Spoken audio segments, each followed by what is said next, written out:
You're part of the TNA now. You're a producer for the wrestling organization TNA. I am. So you've always been a huge wrestling fan? I was a huge fan of wrestling when I was a kid, and when I got all goth, I kind of fell out of it.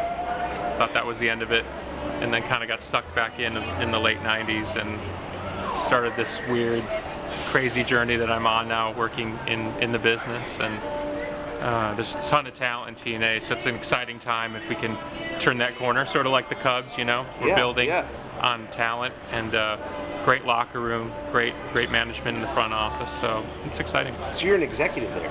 I'm an executive. That's a weird word. I've never had a real job, so it's a bit strange. But yeah, I'm an executive. So. How long have you been? I've been with TNA in official capacity for about 9 months. I've done other stuff through the years, so I kind of felt like part of the family, but as far as actually having a job, really about, I think, 9 months. Who's the biggest name at TNA? Who would you say is the Ronda Rousey or the Hulk Hogan or of the TNA? Well, you know, we have a living legend in Kurt Angle. Working with Kurt behind the scenes is amazing. Incredible person.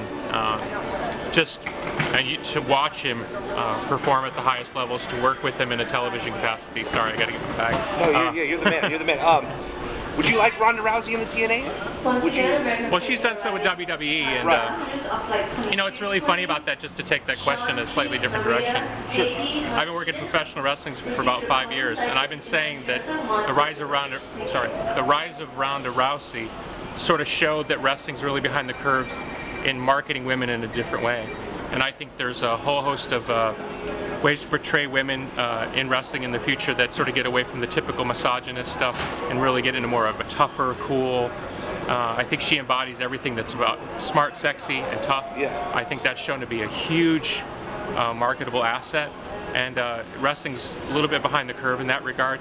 TNA is well known for our roster, and so we have women that work fantastic in that capacity. They're smart, bright, and they have their own future in that regard. So, but trying to portray it that way in television, that's something that's been a bit of a challenge, I think, for the whole industry, not just our company.